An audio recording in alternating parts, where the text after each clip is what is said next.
พร้อมนะครับครับก็สวัสดีนะครับ Good afternoon everyone. Welcome to our session. In this session we are going to talk about the climate crisis and also the carbon market and the impact of the carbon mechanism on local livelihood. That is I think some of us here may familiar or may know that now the carbon trade or carbon market is one of like the world how can we say mechanism that the proponents of the mechanism claim that the market mechanism will help to mitigate the climate crisis. However, we realize that the carbon trade is becoming like the climate criminal and also the threat to local livelihood because many local communities are like a threat to displace from their community and their land. And also we are aware that the carbon trade not helping, it's not sufficient to helping the climate mitigation. And we see that the amount of the greenhouse gas is still increased like rapidly after like we adopted the carbon market. So today we are going to talk about these kinds of issues, and we have like our speaker here to share with us. So we have two speakers here. The first speaker is Winnie from W RM, that means World Rainforest Movement. We'll share with us the experience from Amazon and also like in the like more broader in terms of the carbon mechanism. And our second speaker from Thailand, Kun Bandita Yangdee, she's working on with the Ecological Awareness Project in Trang province from the south of Thailand. And our two speakers from will share with us online. One is Kun Hendro from School of Hello Hendro. Okay, from School of Economics from Indonesia, and also our commentator is Kun Lohman. Yeah, that is so we're gonna start by Kun Winnie. Could you like tell us about the trend of the carbon market and also what the situation in the context of Amazon and also like how the trend now like at the global level, please. Yeah. Okay, thank you very much. Maybe so I have a presentation that can go on the screen if possible. I just want to make a question for whom is it the first time that you are discussing this issue? Oh, so the others have already heard something or read something about carbon trading, carbon market, right? Okay. So because I didn't know how much you already are familiar, but I tried to organize some information with some basics on carbon trading, followed with some experience from the Amazon. You will not every day hear about, because a lot of carbon projects there in the forest. And also about Indonesia, where I just have been visiting an area with a carbon project. And this is funded by the World Bank that also plans to do a project here in Thailand. So maybe good you get to know a little bit what's going on in Indonesia. Okay, next one, please.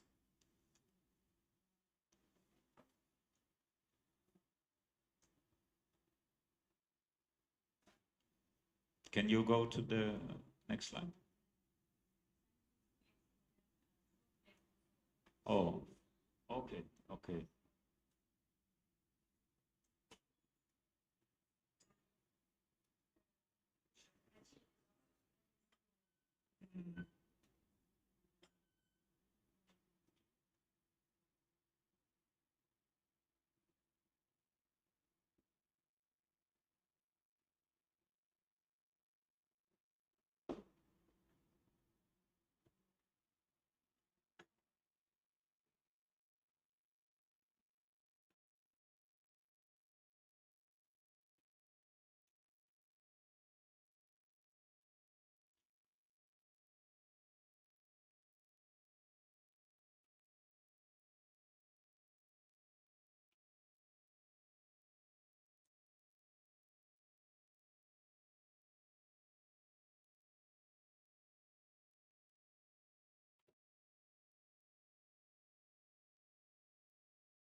Yeah.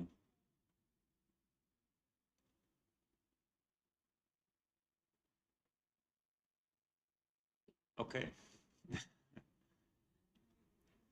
And the other ones can see it also? Oh, okay, good. Okay. So I put together some presentation. Afterwards I can share with everyone, okay? So I will not, don't worry about all this English and so on, but just to to help. So we are in a sort of second wave of these kind of carbon projects, because we had the first wave 2007, 2012. And now there is a second wave. And the reason is that in 2016 in Paris, there was this big conference on the climate issue, and they made an agreement, the countries, this UN, United Nations conference. And it officially took off. It took 5 years to start the agreement in 2020. And in this agreement, it talks about the possibility to promote carbon projects in the forest. And that's why we have so many projects now. It's good to mention that in this whole agreement, there is no reference to the words oil or coal or gas, which is bizarre, which is strange, because this is the cause of the problem, right? The climate problem. So there is reference to forest, but no reference to the cause of the real cause of the problem.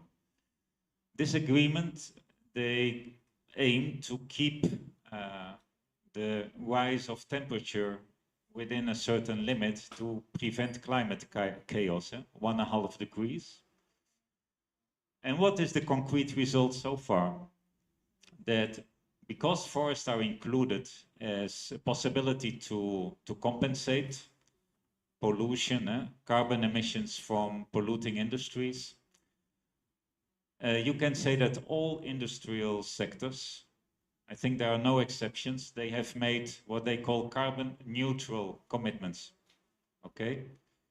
So until 2050, some 2025, they say we will not have negative impact on the climate.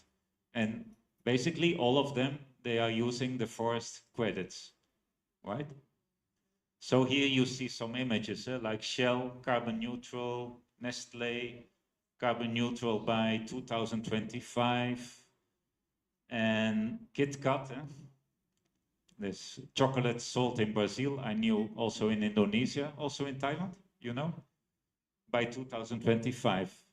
So this means a huge increase of demand for the most cheapest carbon credits, and these come basically from forest. In the Amazon, one indigenous person, we had a meeting, said, no, it's not a good word, carbon credit. We should call pollution credit, because it gives company the right to pollute, right? So the supposed reduction in deforestation, the quantity of emissions, the company can release. So it is actually promoting pollution. Next one, please.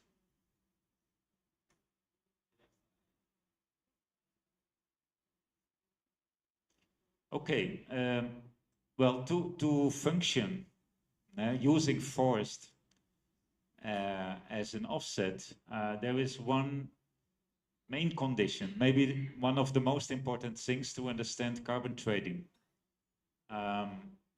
You should accept the idea they are compensating or offsetting CO2 emissions by protecting forests, because trees, when they are burned, they release carbon dioxide, right? This carbon came in the tree in the first place because of this process that modern science calls photosynthesis. Capacity of trees they capture carbon from the air. With sun and with water, they can grow, and what they don't need to grow, they store in the tree. It's a carbon store. Yeah. When you burn the tree, all this carbon is released again. So what do they say? This carbon is the same carbon that an oil company that is selling oil to be burned, this oil that is being burned, is the same carbon as the carbon released by the tree. My question is, it's a very important question, is it the same carbon? What do you think? Yes or no? No? Let's go to the second one. The next one.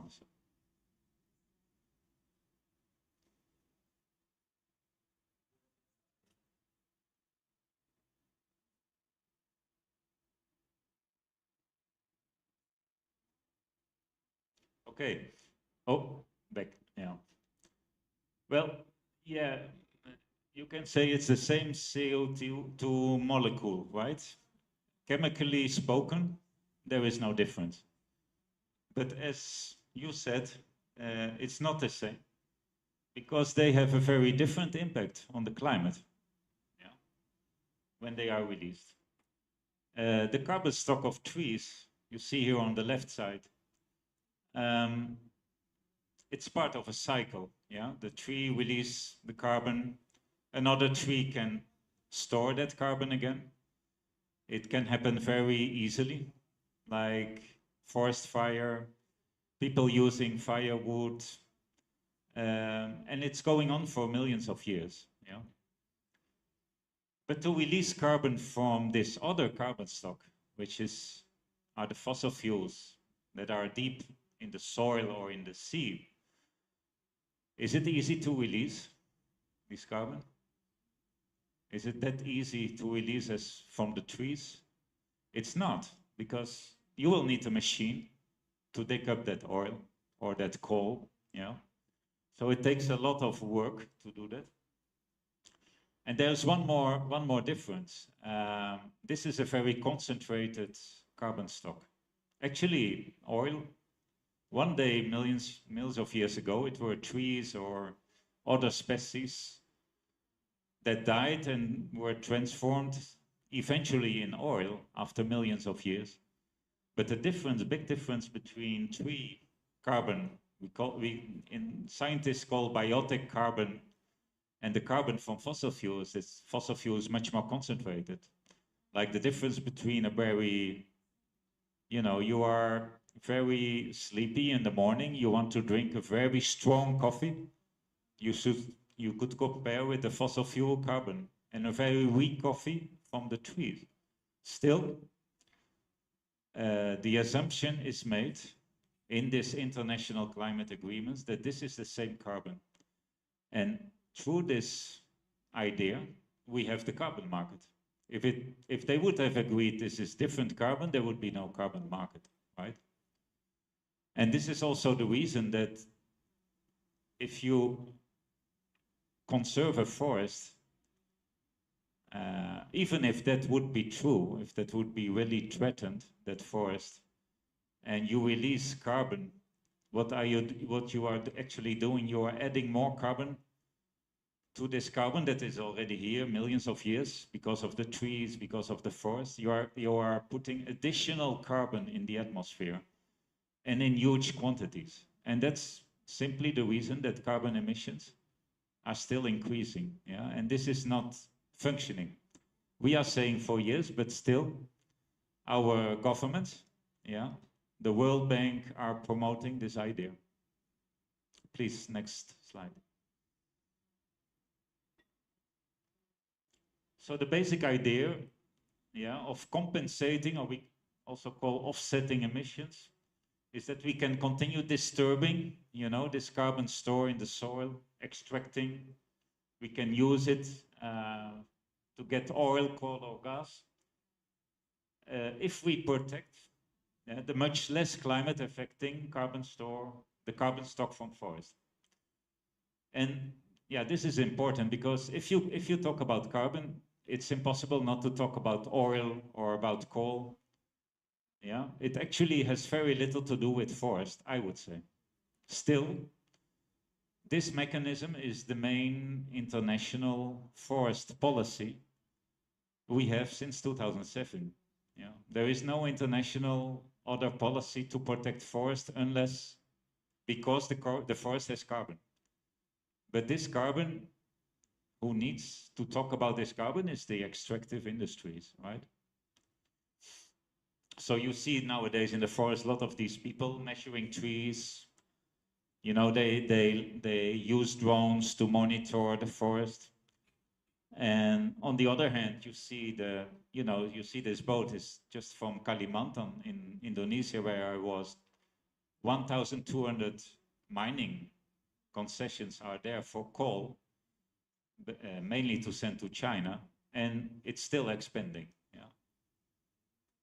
Next one. But this offsetting, to become carbon neutral, it has become extremely popular in the extractive industries, especially oil extractive industries. These are some pictures I got from websites from these companies. So what they show nowadays are, of course, the carbon neutral commitments. You know, you have all pages, and often they are illustrated with photos. These are pictures from the Amazon forest, right? And, you know, they show these pictures because besides saying, okay, we are neutral, we are not polluting, right? We are also protecting forest. Isn't that marvelous? So please consume our products and so on. Next one. It's so popular among industries because it also helps them to hide their destructive impacts. You understand? On people and nature, it's wonderful way to distract attention from people from what they do in practice. You know? And I think I don't need to comment these pictures, right? And there are many communities struggling, and I would say their struggle has become more difficult with all this offsetting, all this propaganda of carbon neutral. What we have learned so far with these projects, now we have 17 years, yeah. We put this together in a book. I think it's still a project to translate into Thai and Cambodian and other languages. We still don't have it, it's in English. But that forest carbon projects, they are a failure because they promised initially that it would be a very quick way, fast way, efficient way to reduce deforestation and also carbon emissions. Yeah. You know, it's mentioned in the Paris Agreement now, it would be very easy. And one of the main reasons of this failure is actually that it's still much more profitable to extract oil, to set up oil palm plantations. You have here in Thailand a lot. To set up agro-business. In Brazil, we have a lot of soya, monoculture. They make much more money. So these companies, they were not really interested in the carbon market. And this is one of the main reasons that wherever we have nowadays carbon projects, they are mainly implemented in areas that were not really so threatened. In areas where we have forest, today they talk about WED, this mechanism of reducing deforestation for carbon emissions. They put a plus, and this plus is related to you can also do wet projects in areas of forest to protect them for longer time. But the point is that in what we have learned as World Rainforest Movement, where we have forests today is where there are the people taking care of the forest. Where we don't have forest is because the people have been evicted, because it has become national park. You know very well in Thailand, national park. So what has happened actually is that after 70 years, we have a situation that forest-dependent communities, they are more accused of deforestation than ever. Because every wet projects, they have to be able to argue they are reducing deforestation, they need to say who is threatening the forest. And I haven't seen one project, I haven't read one wet document where they don't say, they might say, yeah, the first is oil palm or mining, but they always will talk about the communities as a threat. So that is one perverse, I would say racist, or you can say neo-colonial impact of these forest carbon projects that come basically from the big industries and historically from the global north, right? Next slide, please. But it's also important to say it hasn't been a failure for everyone, right?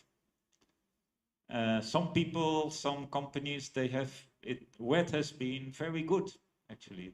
Those who have developed the projects, the consultants, the carbon traders, they have made a lot of money.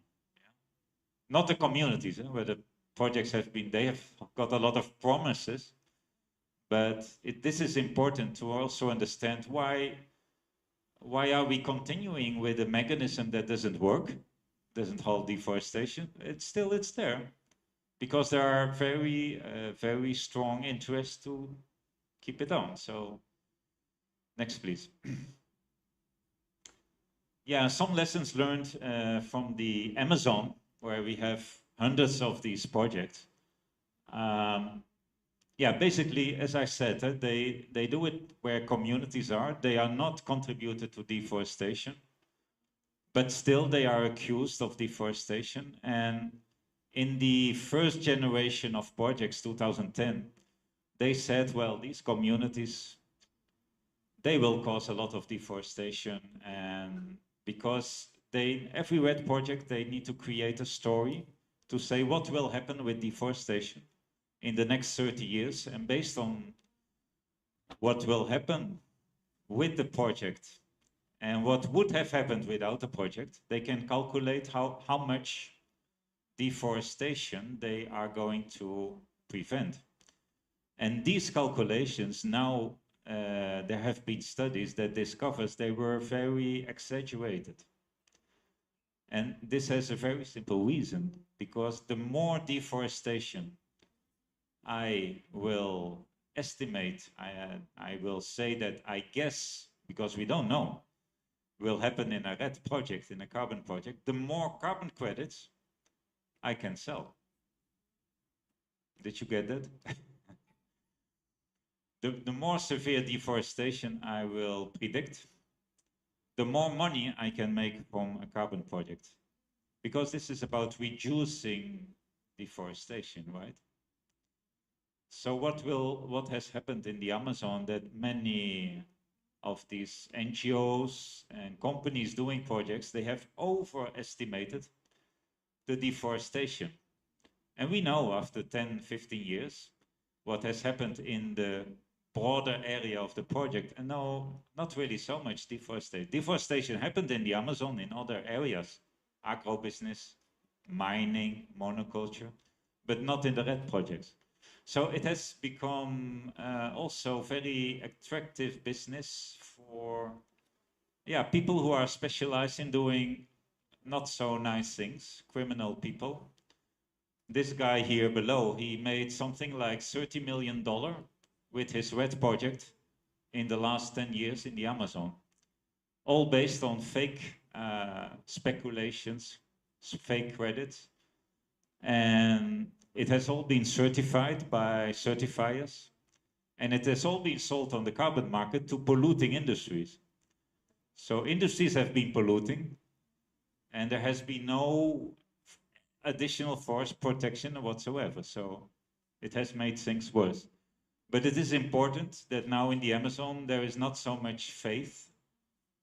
Actually, globally spoken, not so much faith in the carbon market, anymore. Nevertheless, the carbon market being pushed also here in Thailand very much, and also in Brazil, because of all these interests, right? Next one.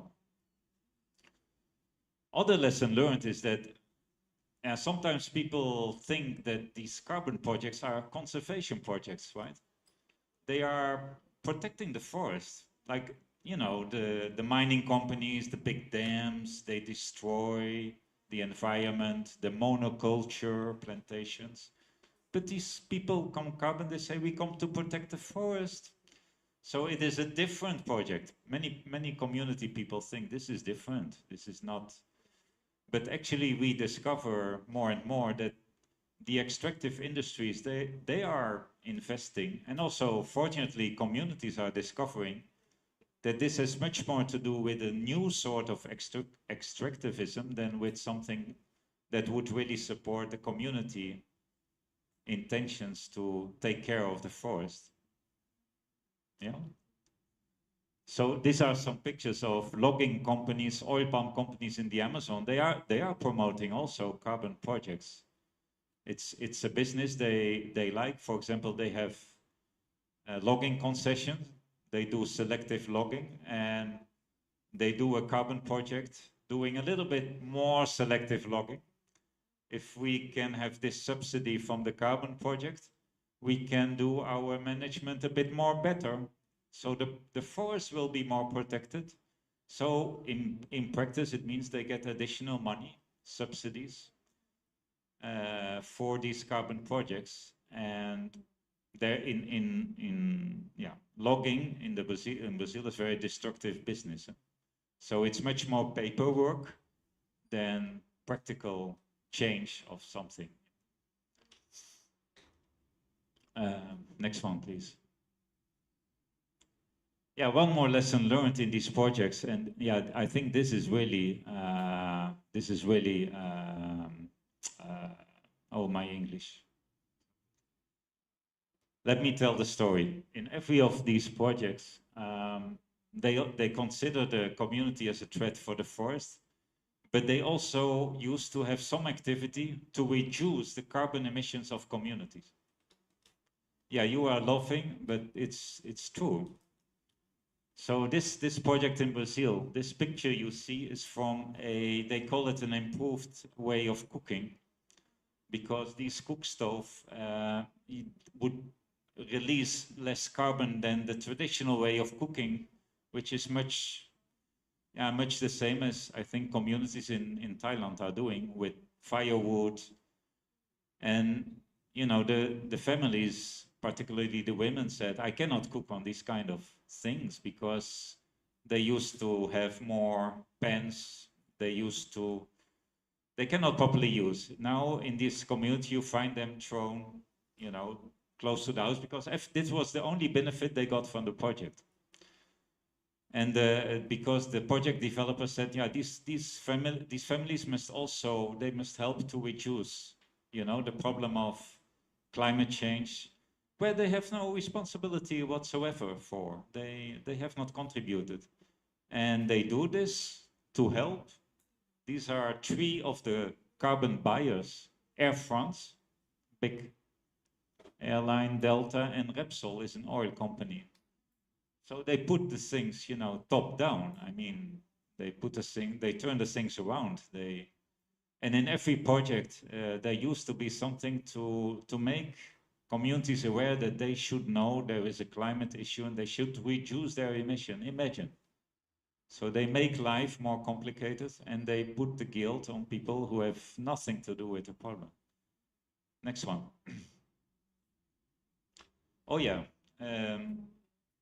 So we have, I was more talking about what is called the voluntary market projects. So you have a sort of 2 types of carbon projects, right?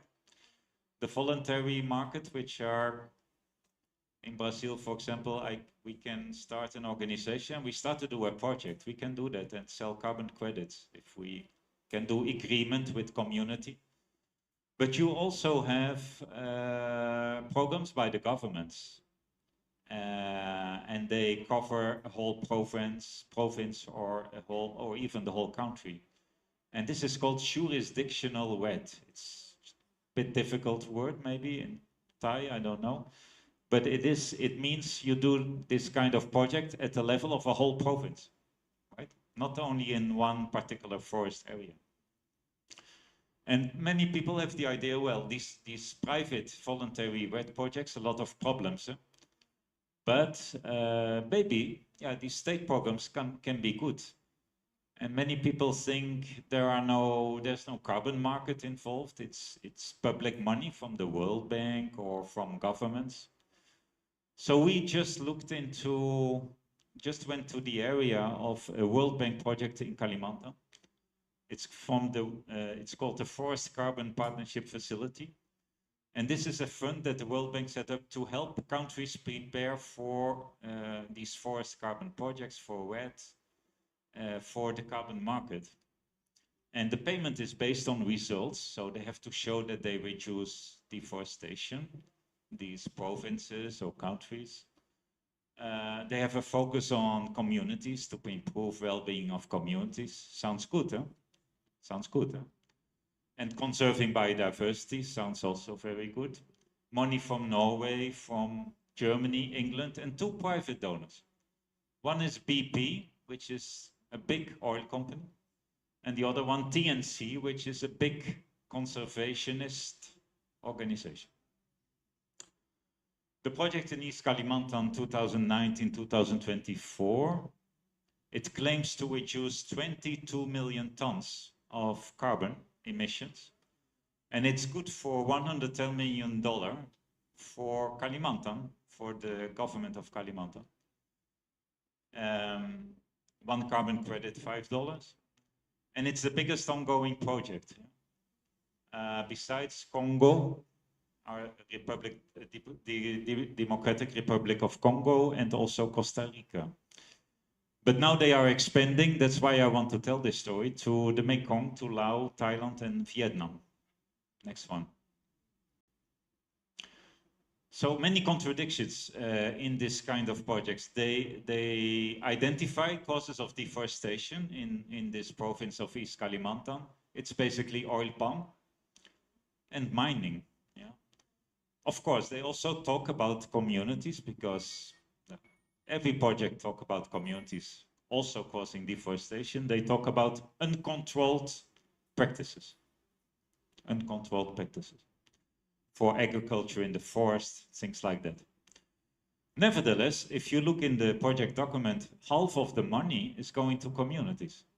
And there are some activities with companies only if they want. It's strange, right? Is it not about reducing deforestation? And the communities, they admit that they contribute little, but still they get a lot of, apparently, a lot of money to improve their well-being. They talk about, maybe you will find it in the projects here in Thailand, alternative livelihoods. What would be that? Because they have their livelihood in the forest, right? They have area of protected forest, they have area that they use for fruit trees, they have their sawa to plant rice, and the forest is there, no destruction. Still, the World Bank wants them to have alternative livelihood. And 2 sentences very important in this project, I think very significant, that the World Bank is saying the province, the people are very poor, but the province is very rich in natural resources. It says something about what is the World Bank about, right? And 1 sentence I found most striking, that they say mining is not included in the scope of this project. As I said, in Kalimantan, 1,200 legal mining concessions, not to talk about the illegal ones. So this is a big threat, but they say it's outside. So what is this project about? 1 minute? Okay. So next one. So this is one site we took picture with drone, the illegal mining. So this is the area in East Kalimantan. Next one.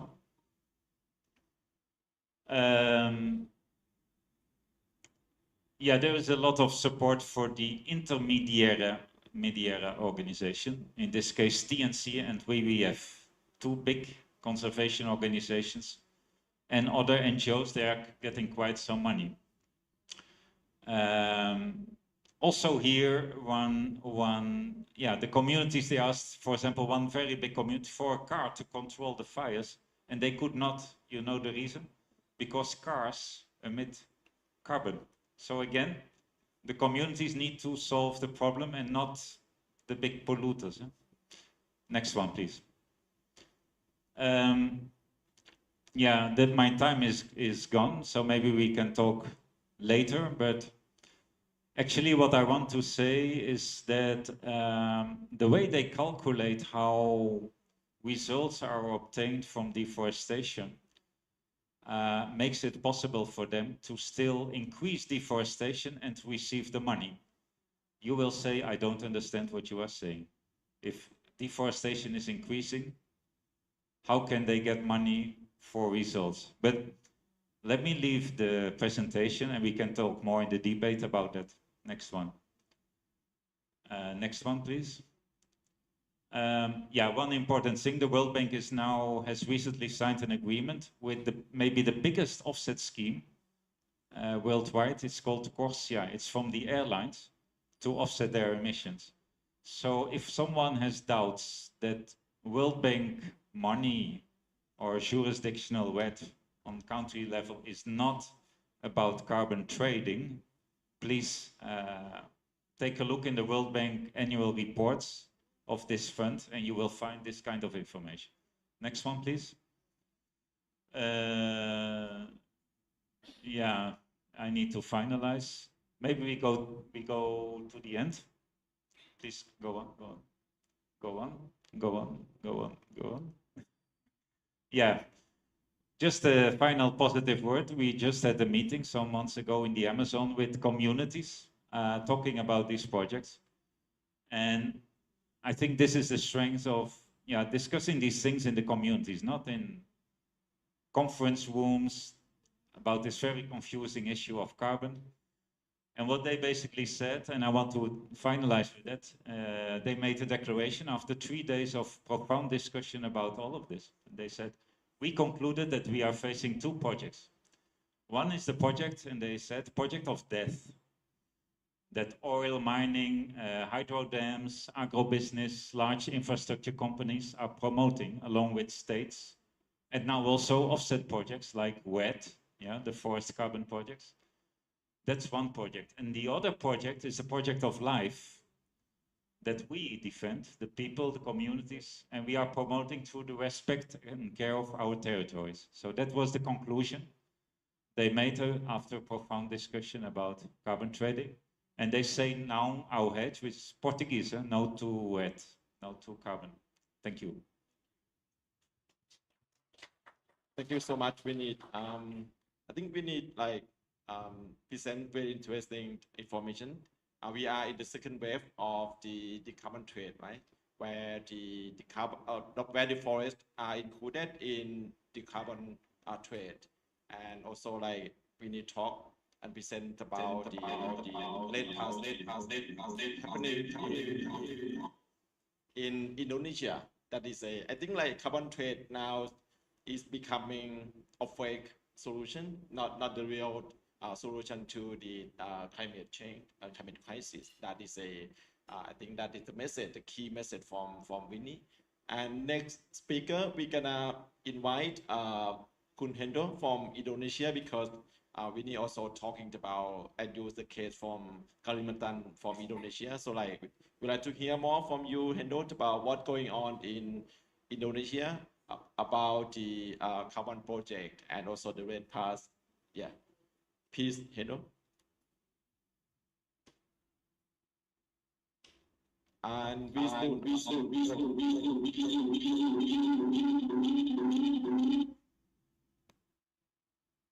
Okay, can you hear me? Okay, good. So I'd like to follow what Winnie just presented. It's very crucial, chilling. So I will continue with another look at the story of carbon, but probably from a different angle. Can I share my screen?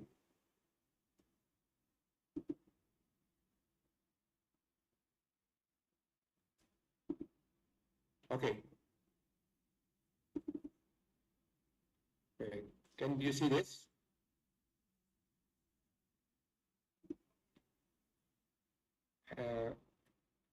Okay, can you see my screen? Hello? Yes, yes.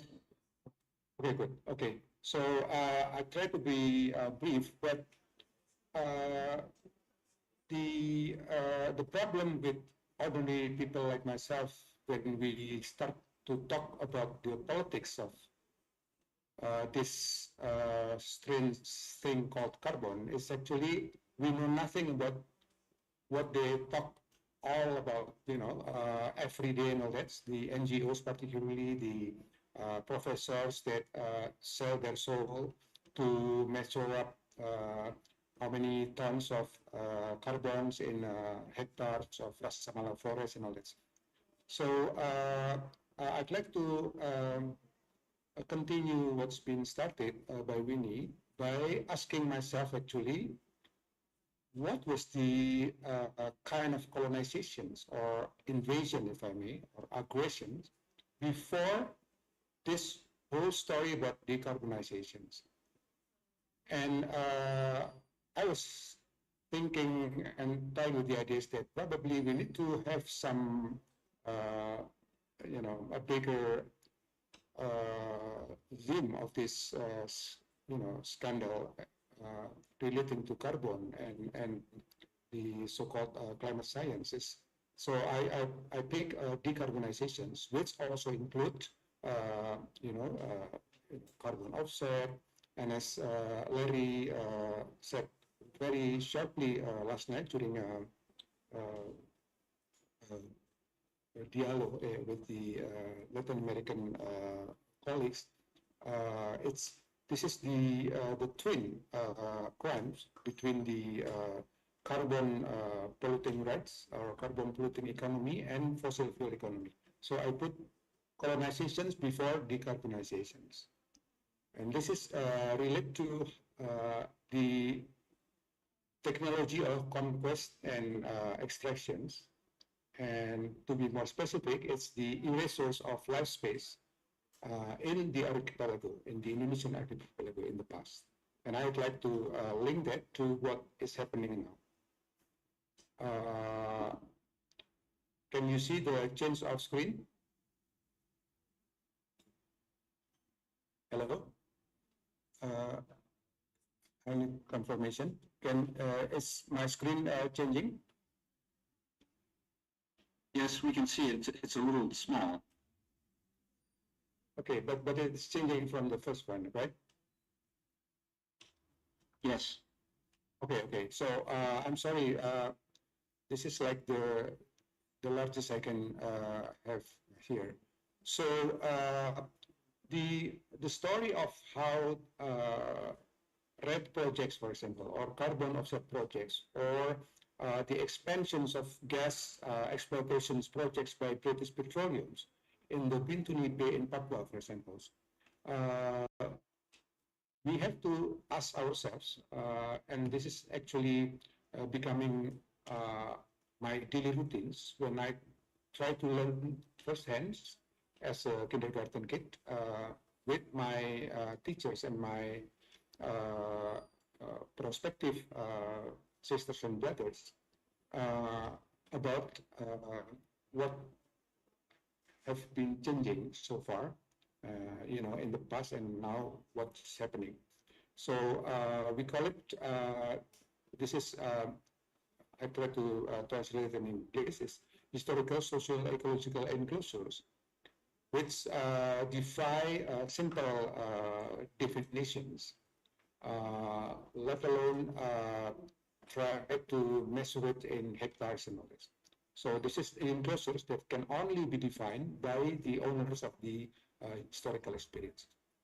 And through a series or episodes of spatial technology, if I may, or closer technologies, then on top of this life space, then came layers and layers of development or investment spaces, everyone deserves their own maps, their own cartography, and all that. And this is particularly,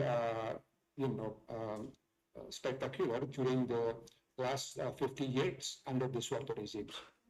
And so what happened with the state jurisdictions is actually the duty or the responsibility, the accountability of village head, for example, or even a community head, tribal chief, for example, indigenous people leaderships, is actually slowly but now becoming very clear during this decarbonization era.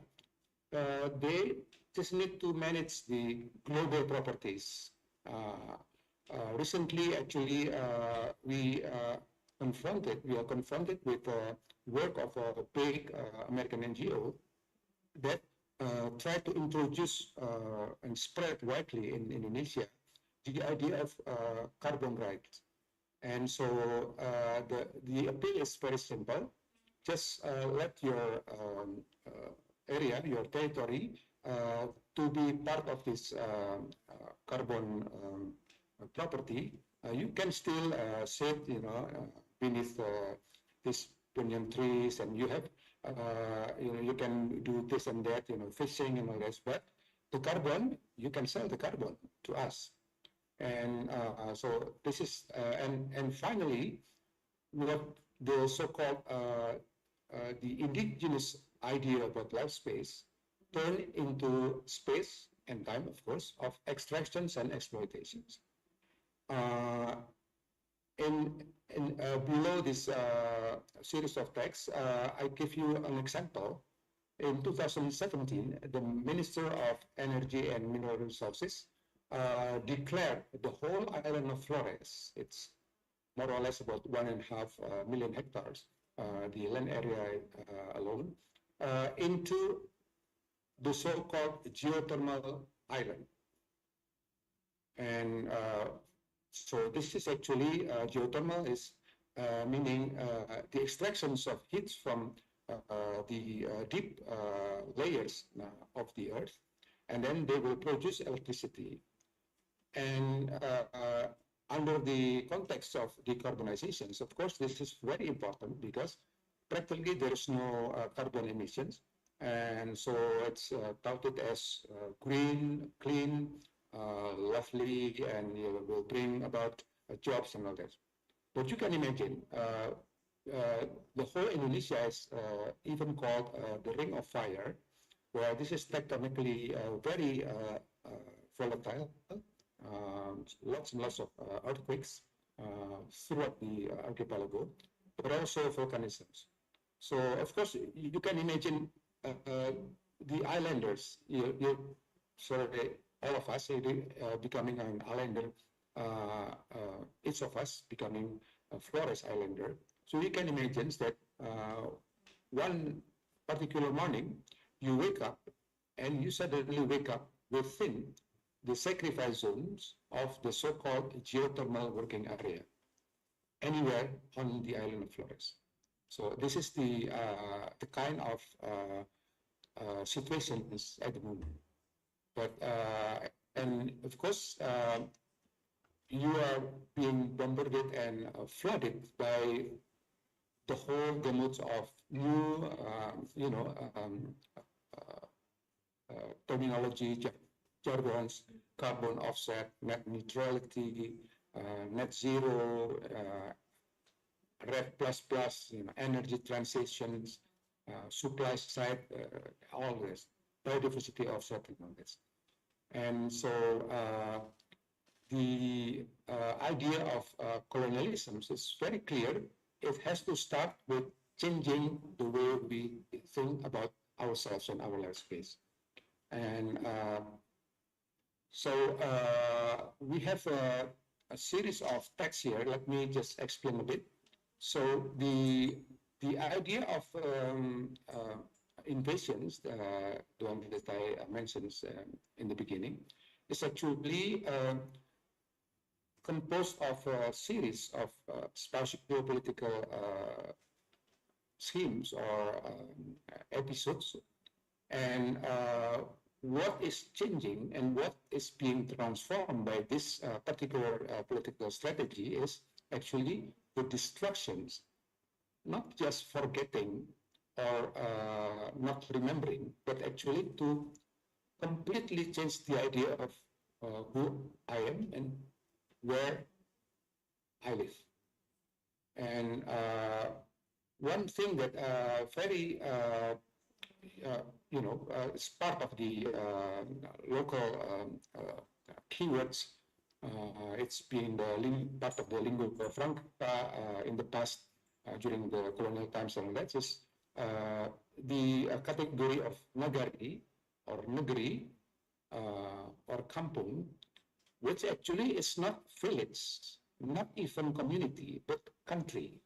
So negeri is now is the synonym of country in modern Indonesian language. So you can imagine that the idea of life space, the neighborhood, is even that important for that particular community of Austronesian migrants, for example, in the island of Kalimantan, or even the older Punan tribe that actually came to Kalimantan before the Austronesians, about 6,000 years before our presence. And with this category of life space, there is this what I call subsisting or metabolic space-time. And so this is the type of space that you can rely your social reproductions. If I were a woman, in waiting to deliver my baby, then I'm pretty sure that when I deliver the baby will grow perfectly and healthily, because I still have this, depending on the context of the island, which is as big as Kalimantan or as small as extremely small islands in Mentawai, for example, you have all their carbohydrates, protein, all sorts of proteins, all sorts of minerals, and you have all there, including, of course, the things that you, for example, you got the flu, or recently I just returned from a huge life space called Mentarang in North Kalimantan, and I was dumbfounded that the whole story about the pandemics in that particular life space is resolved with a simple roots. Everybody got recovered and healed just by chewing and basically consuming that root. We talk about COVID-19. So during the early colonial times, after the bankruptcy of the East India Trading Company belonged to the Dutch, then the technology of power, or the spatio-political technologies started. And so you have province headed by a governor, and then you have a region, you have a division and subdivisions, afdeling and under afdeling. And then finally, at the bottom of the hierarchy, you have desa, which actually it's the homogenizations of nagari, kampung, and all these things that, it's myriads of them, the naming and all that. And this is a problem because people doesn't, it's not the traditions to get together in very compact and systemic types of neighborhoods, something like township, for example. So in Papua, for example, this is a big headache for the Dutch in Batavia, the capital, because over there, near the top of that hills, actually, you only have 7 families, for sure, yes. And then 5 miles away from that particular hamlet, you have only 3 families. And then, so it's extremely difficult, both for proselytizations, but also for a colonial agenda. And so the idea is actually, it's quite a brilliant idea, is actually to jeopardize the whole idea of life space and get them, convert them into manageable space enclosures which is then called Desa. And the name of the campaign is Desa Konsentrasi Campaign. And this is, of course, very notorious. It's subject to, damning critics by the anti-colonial scholars in the Netherlands. And formally, it is a space for population control, either in the westernmost region like Mentawai or Sumatra, in Kalimantan, in Lesser Sunda Islands, in the Moluccas or Papua. This is actually to have a sense of control over the colony. And they use this indirect rule where the indigenous peoples are perfect. It has the utility to become the intermediary in terms of this population control. But on top of this came space of extractions and exploitations. And we want to see this, how it evolves.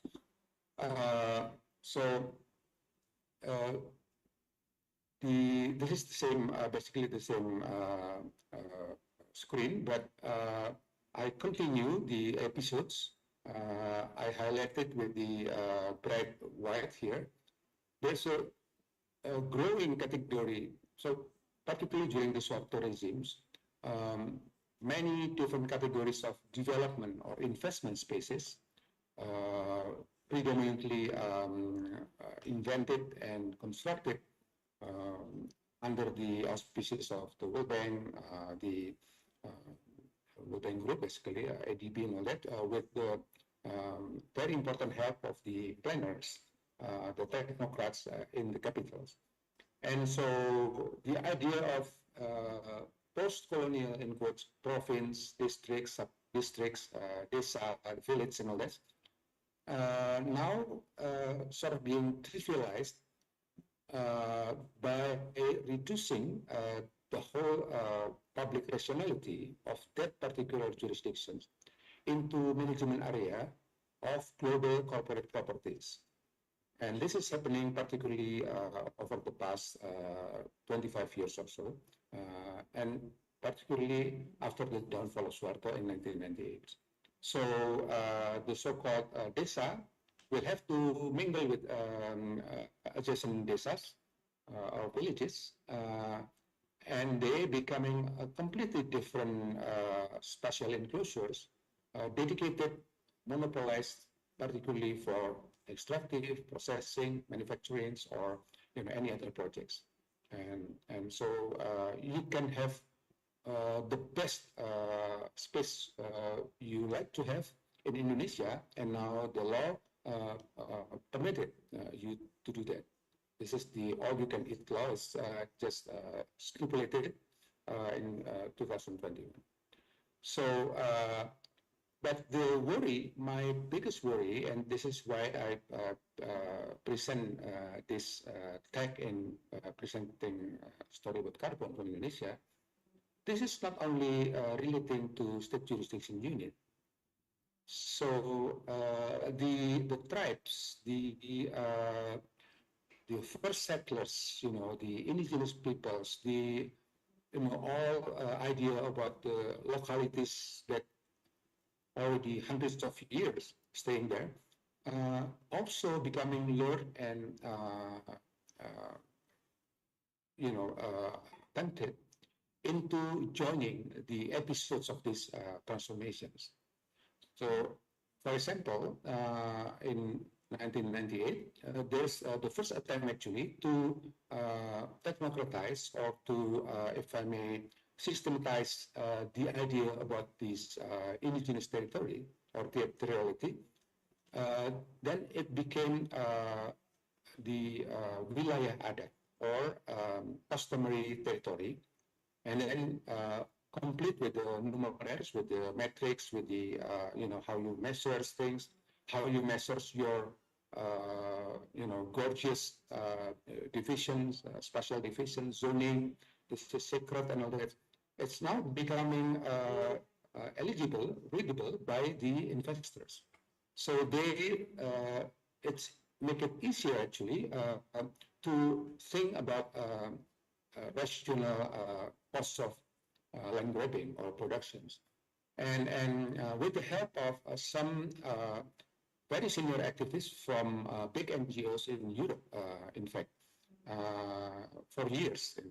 And they will, do this scare tactics to the corporate sectors. I got the slides and all that when they presented this, saying that, look, this is the cause of disputes with the indigenous peoples in Indonesia. Look, it's going higher and higher, and you cannot afford this forever. You have to acknowledge the rights, the sovereignty of them. Then they become legal personality that you can deal with. So this is the kind that very worrying at the moment. And yeah, this is the same actually.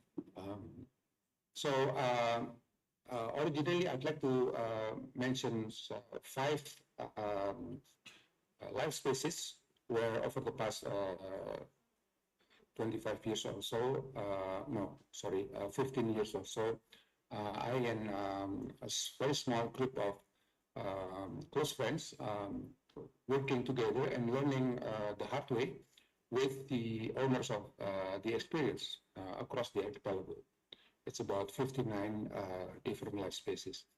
So the first is part of the Mentawai Islands in Sumatra, and you have to read the whole things in configurations. So the big islands, Sumatra, and the small islands of Mentawai. And then the mountain belt of Java has a very dramatic transformations, now becoming the islands of electricity, actually, way beyond the needs of the populations. And then the island of Rote in Lesser Sunda Islands, the Kayan Mantarang in Kalimantan, and the Bintuni Bay at Papua. But I'm sure I don't have enough time, so I probably just take probably 2 or 3. So it turns into colonialisms in the age of energy transitions, the whole thing. This is about the Mentawai over the past almost 3 years by now. I read very meticulously about now 60 Dutch newspapers during the colonial times from 1750 to 1950, and try to understand this kind of transformations. At times, for example, I just returned from very interesting meeting with women tribal leaders in Brazil, for example. Then I will share the whole story to the women of Mentawai, telling about, look, this is the women can take the leaderships from the males, for example. And so the first slides on the left is actually the kind of socio-political strategy of the Dutch in conquering the Mentawai. So the idea is very simple. You have to have this longitudinal roadways or highways, basically through the 4 key islands: Siberut, Sibora, North Page, and South Page. And then you have this transversal access. Actually, it's being frequented by Navy ships, very frequent military expeditions to fight back the Mentawaians, to burn villages and all that. So this is actually exactly the strategy now. In fact, now there is this Trans-Mentawai Highway projects that actually exactly is being constructed to destroy the forest, and in order to get more than the forest. And so huge plantations coming, besides this biomass power projects and all this. So from the idea of an island that only us know where to go, no, that's this mapping from within is going on there for centuries. Now it's becoming jurisdictions that can be accessed, something like an online catalog, particularly for the carbon offset traders, the members of the International Emission Trading Associations, for example. And on the very right, actually, this is the chips from bamboo that actually it's a gimmick to prolong the age of the life time of coal-fired power plants. So no, now we mix it with biomass, and this is a disaster in Mentawai because it doesn't work at all. And so what is lost is extremely important to understand. Particularly, I can imagine in the Mekong, for example, it's extremely much larger and much grandiose waterscapes and all this. So this is actually part of the effort we've been doing with the young Mentawaians to set up a school to familiarize again the young with making canoe, dugout canoes. So the idea is actually you should return to the river and to fight back the constructions of floatways. And so this is in Indonesian, kembali ke Oinan, meaning return to the river, to Oinan in Mentawaian language, not to stretch the roads and to destroy the forest. This is the beautiful series of rituals in, in welcoming new learners or new resistors like myself and all this. And the waterways is actually exactly the world. It's the water world, and it belongs to women in Mentawai. This is what's being destroyed by decarbonization. And we turn to Kalimantan that we need to give very important exposures. And the map on the right is actually the ones that I just returned. The first is actually the upper part is the river of Mentarang. It's about almost 400 kilometers its length. And now there is a huge dam to produce about 1,400 megawatts of electricity. Probably 90% will be sold across country borders to Malaysia, but also probably will be linked to Southeast Asia grid of powers. If we zoom part of these projects, and this is make it very interesting, you can see that in the south, actually, there's this huge projects by the Forest Carbon Partnerships of the World Bank that Winnie mentions. And Winnie actually just returned from this particular area in the upstream of Mahakam.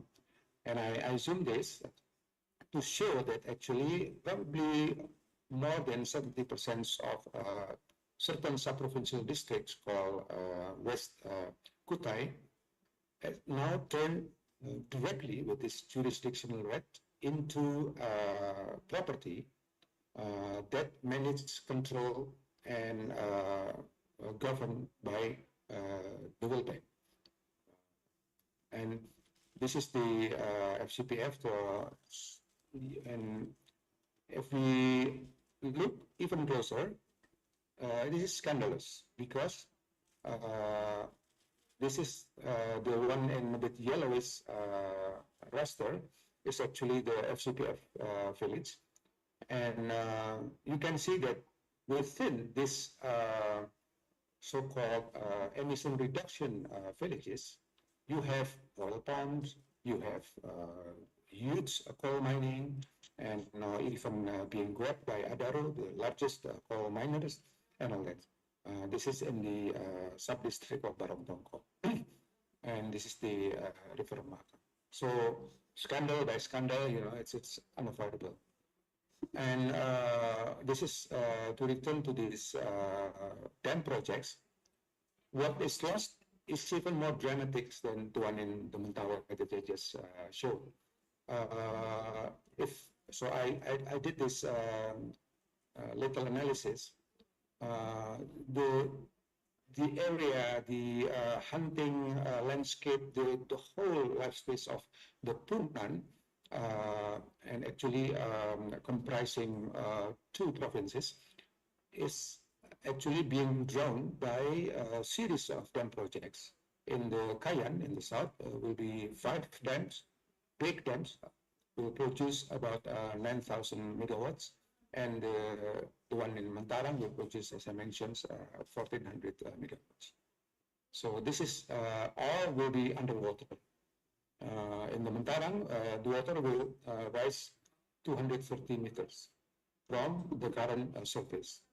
So it's I just make a very heartbreaking memento to myself, but I spared the two friends as a poster. Actually, this is sorry, it's in Indonesian.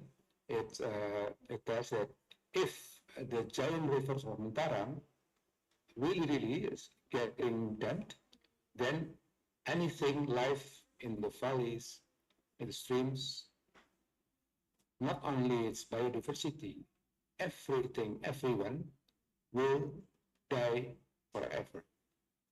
It's very heartbreaking trip actually. And so, but let me just finish my presentations with telling the worrying tendency now for the indigenous peoples, the tribes throughout the archipelago. This is actually from a program managed by a German entity, and it's called Land-Based Mitigations and Adaptations through a Jurisdictional Approach in West Kalimantan. And so the same, the pattern, the episodes, the step is also the same here, from historical, social, ecological enclosures all the way to space of extractions and exploitations. And this is the specific details from the projects. It's mentioned with the help of the Nusantara Indigenous Peoples Alliance, AMAN. It's set in the documents. This is the concepts of, this is our concepts, the indigenous administrative territory and all that. But then, in the same documents, it's bluntly showed that, well, we talk about forest management units or FMUs, and then, all the way, it is about probably 6 or 7 documents. And so what the idea about these customary indigenous territories turn into FMU or forest management units in the interventions area. And of course, should be measurable. So 82% of West Kalimantan's forest area and about 70% of West Kalimantan land area. So space qualified in hectares. And this is even more devastating because this is an overview of ethnic groups and subgroups from within the projects and 5 districts. And you can see that actually it's all turned into blocks of meaningless jurisdictions ready to accept money from any carbon projects. Okay. This is just last 1 minute, and this is the project overview. Even you can talk about gender here in the projects within the context of the indigenousness of the situations. So I stop here, and I hope it helps to understand the grim situations we face in Indonesia. Thank you. Thank you so much. Thank you so much. Okay. Thank you so much, Mr. Hendro. And I think what Hendro told us is about like how the customary space or the ancestral land was converted into like the space for capitalism or capitalist space, where the capitalist can exploit or can use the resources from or exploit the resources from local people and use that for the capitalism activities. That is that. And also, Hendro presented us some case study going on now in some area in Indonesia, in West Kalimantan. That is quite very interesting. And thank you so much, Mr. Hendro. And we come back the next round for about 5 minutes in the last before we close the session. And next speaker will be the case from Thailand, and it's about the carbon credit and carbon market. And Kun Bandita will be presenting in Thai. And please.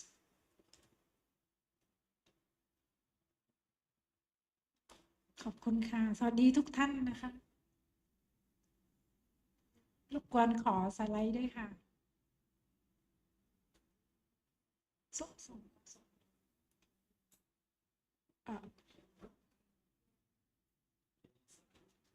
เมื่อกี้ฟังมา2 ท่านก็น่าจะคล้ายๆกัน presentations. This is quite similar in terms of colonization in terms of greenwash.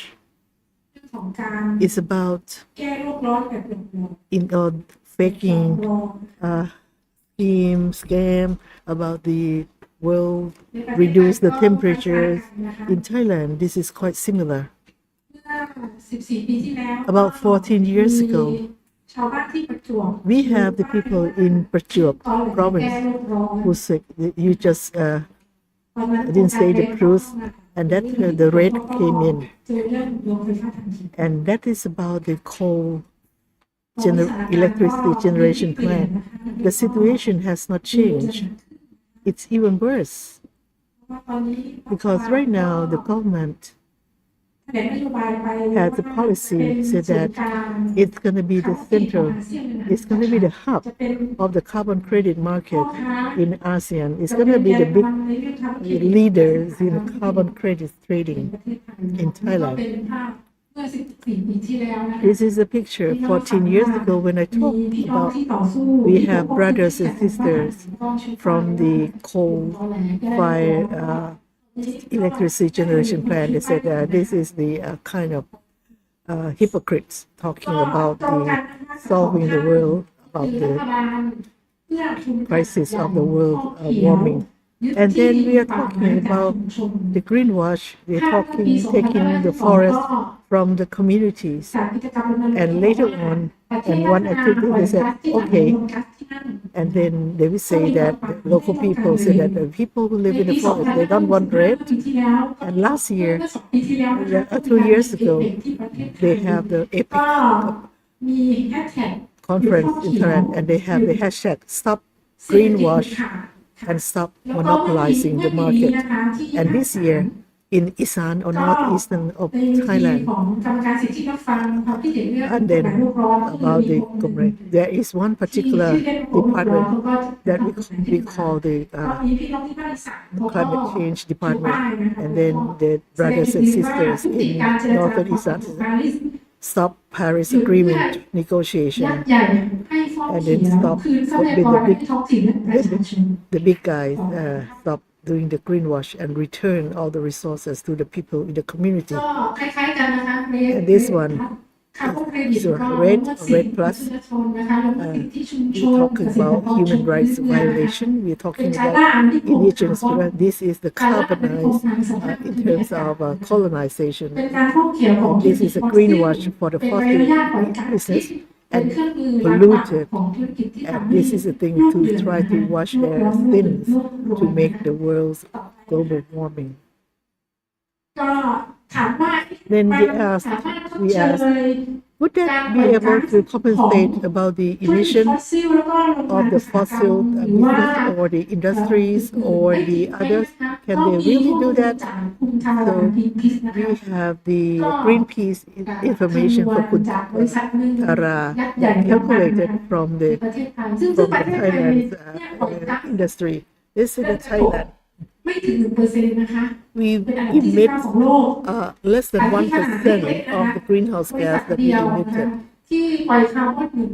And this one company emitted like 1,000 million tons, and then we have to use about 82% of the Thailand in order to grow trees in order to absorb that. And then we're talking about to compensate about the carbon that the PTT that they use at 82% of the Thai areas. Where would the people do? And where would we use the other countries if you think that can really compensate with the emissions? And then later on, we have about the China that release about 30% of the greenhouse gas. No, we have the question then in terms of the good governance of the Thai government itself. So we are emitting less than 1% of the greenhouse gas, number 19 of the world, number 9, but we are at risk in order about in terms of climate change, we are at risk number 9. And this year, you see, we have flood in many provinces right now, and it's going to be even worse in the future because in Thailand we have risk on the number 9, risk number 9 of the world that is very, very serious, and we are talking about not the flood will be even more 12 times of what we are having now, economic damages, and so. And all these things, and the value in terms of agriculture in billions.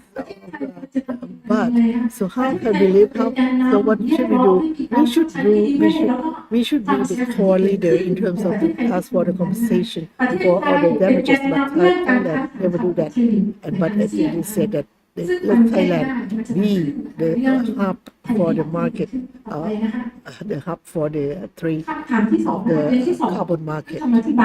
The second question about the good governance of Thailand. So we say that okay, the government will use the green area to be the green 54%, 55%. So that means they have to get into the forest, they have to take the people in order to do the greenwash, in order to do the market. So what's going on with the equity, okay, with the inequalities of income distribution? Or right now, we have less forest compared to the if we want to have the green area, we have to grow forest or plant or forest more than 30 or 35 million. And where would the people live in Thailand? And then you want to grow the forest in order to compensate in what we call the hypocrite compensation. So every time, everything, okay. In the project of the government, they always mention carbon credit. This is very nasty one. Okay, everybody use electricity, right? And right now we have the reservation of the electricity 160. It's not necessary at all. But under the plan, we're gonna have more than what we use 150% of electricity in reserve. It's not. And for we don't have the policy in order to reduce in terms of the greenhouse gas, but we talk about to build more electricity generation by using the gas, natural gas, and 40% are still in the coal-fired electricity production. And then we have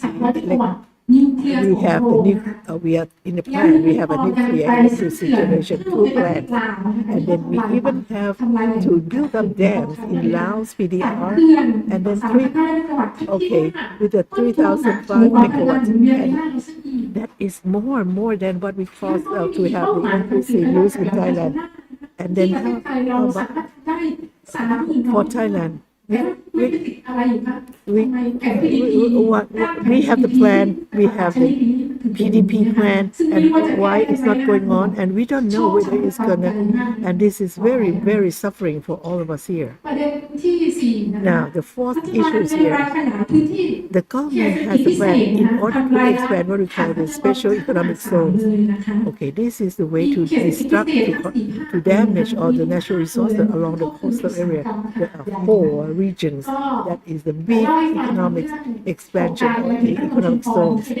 So have you you heard about the news about the Chumpon area, about the land bridge? Okay, this one we're talking about 300,000 rise. Okay, and the land lease is 99 years to the non-Thai, to the foreigners. Okay, what are they going to do? They're going to build all the deep sea port. They're going to build the so they have to fill up the coastal lines. That is more than 10,000 rights. Okay, and then okay, and in order to do that, they have to explode or to bomb to flatten mountains, more than 6 of them, in order to bring in the soil or the rocks in order to build up the bases along the coast for the land bridge and all these things. So there are so many dangers that has the impact for the natural resources, for the marine park, and look at all this one. And if the government decided to do this one, how about the other choices? How about the other alternatives to do the land bridge project? So we are talking about the durian for the Chumpon. Chumpon is the number 2 in terms of the durian plantation. It will disappear. And all the blue line, you see, that is the deep sea port. So beside, okay, those are the very rich forest area. Okay, next, I don't know what we're gonna, okay, the number 5, about the natural resources department, the ministry. They, okay, according to the names of the ministry, should protect and conserve all these natural resources, but they don't do that. They don't conduct, they don't do anything that is proper for the environment. So you probably have heard about this ministry, but this ministry, and then what did they do? They invited the communities to engage in the carbon market. So they changed from the communities who live and own the forest to be the employees of this particular project. And then how about the environment? Okay.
plantations. They have so many things. And in the picture, this is a durian tree that more than 100 years old right there.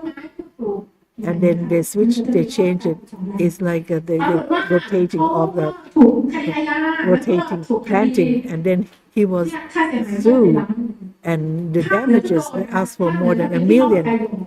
In the north, it also the Papagoyo, the native people, had been sued as well to make the global warm. Okay, the fossil in the north. How about the dams? How about the minings? They never been sued. Okay. And then when you're talking about how do they calculate, come up with the damages? Okay, whether do we have the Department of Forest, Department of the Natural Park, they calculated all these damages. Okay, to make the global warm. Is a 40,000 baht per rai per year. And there's so many details about that. For each one, the soil fertility decline, and then the land, let's absorb rainwater. Okay, for each rai per year. And then each. Deforestation all together, okay? Okay, they said it's with the kindness 150,000 per rai per year. That is the damage that the government claims that the people in the communities made the global warmer by doing so. So look at all these problems. Look at all these problems. The demand. Okay, they demanded this one to the Secretary of the UNFCCC.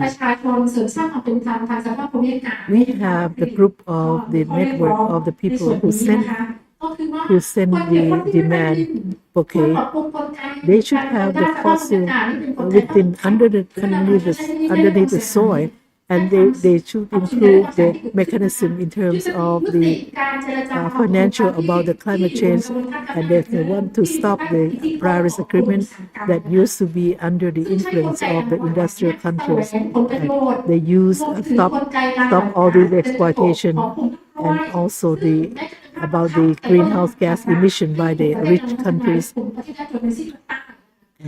And then stop the role of the multinational companies that promoting the lifestyle that is not sustained, and also support the UNFCCC to set up in terms of the model in economics and social that protect the soil, water, air, and also the rich ecosystem, and defense all the activities in terms of and also to suppress about the exploitation of the natural resources from soil, from water, and also. And then they also submitted the request or the demand to the Thai government by stop using the national strategy 20 years to stop that one. And then they said to have the big plantation area by combining all the small areas in together. And these are all the fake and endorse the accountability of the government in order to deal with the climate change and set up and in the ASEAN by asking for the compensation in terms of the ecosystem damage, and also stop the law about the climate change that promotes about the carbon credit that is the fake or is a scam in order to reach the greenhouse gas emission or the gravity, or and also the greenhouse gas. Okay, stop the work of the TGO, that is the greenhouse gas organizations, and then also maybe to promote the rights of the communities and also protect them from the business that destroy all the natural resources, to revoke all the commissions,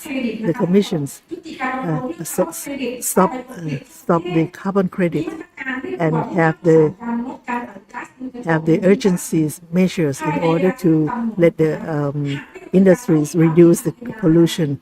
And if they had violated that, those are criminal offenses because they have caused many lives and damages. So the thing is to really, really solve the problems about the global warming, not the hypocrite in terms of doing and talking. So how can we kind of transfer this world to our next generation? It's up to us.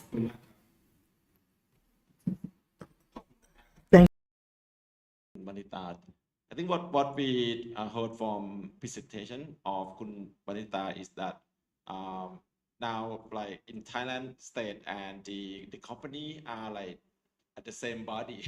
They're working closely like to invest in the carbon market, and also like at the same time Thai government also promoting the huge development project in some area, and also like the carbon market now becoming like a fake solution as a Kumulita that present us, and also for local communities, particularly like forest dependent communities now at least of like is a being violated of their rights to access to the land, like that is a what we heard from Kun Bandita.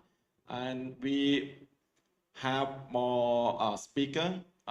Kun Larry also we hear like 3 case studies from Amazon, from Indonesia, and also from Thailand. So we'd like to hear from Kun Larry what your thought on these kinds of the mechanism and how you see like look into the future, what the your thought on the like the real solution on the climate crisis. Please คุณลาลี่เชิญครับ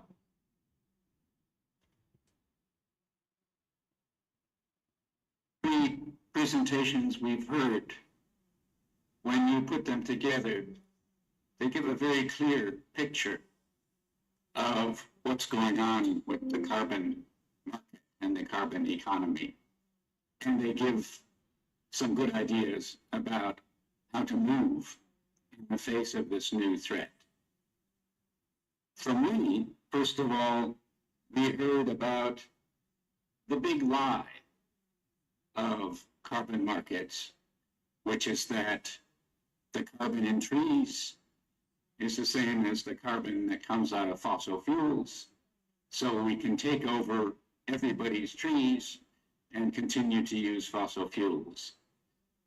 This is the big lie of carbon markets, is that offsets, carbon credits, are the same as dirty fossil fuels burning.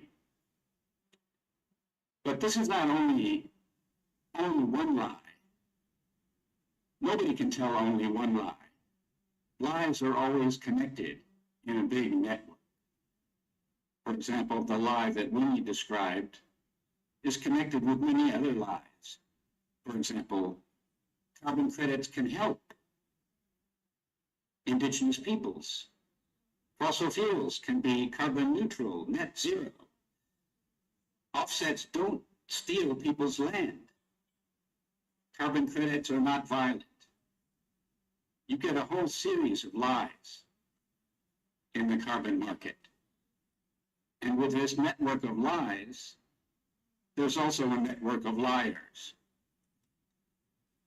Governments lie about how to solve the climate crisis.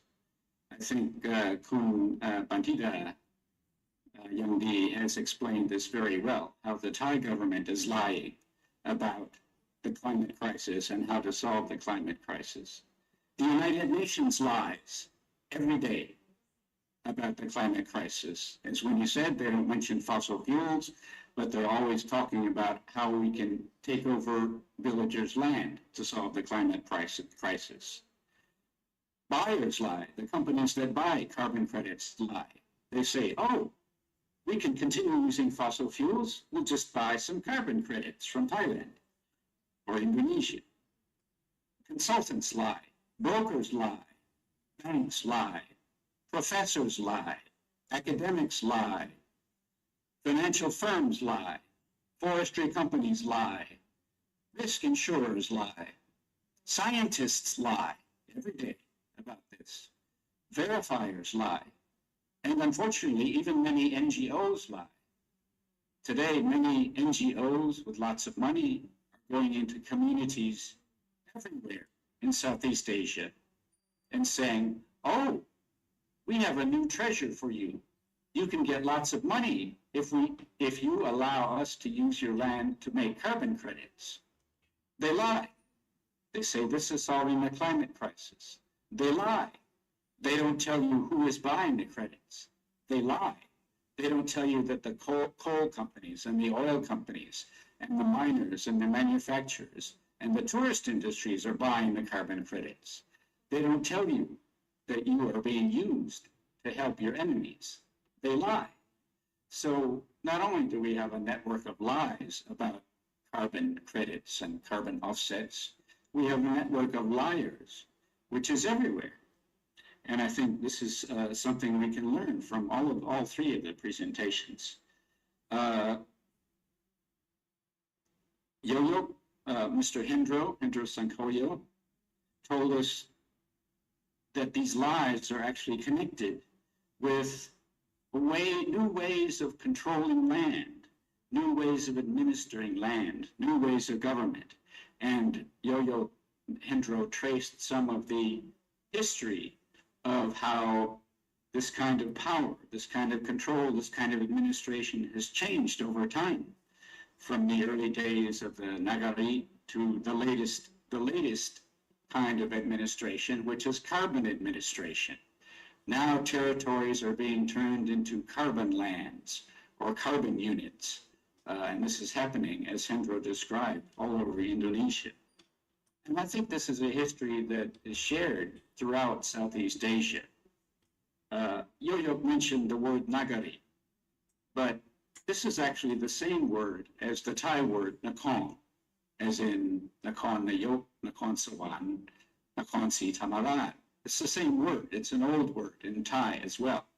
And it would be useful maybe to look back and think of what's happened in the long history of Thailand, so that now we're in a situation where Thai lands also, like the lands in Indonesia, are being divided up into carbon territories, carbon control, carbon.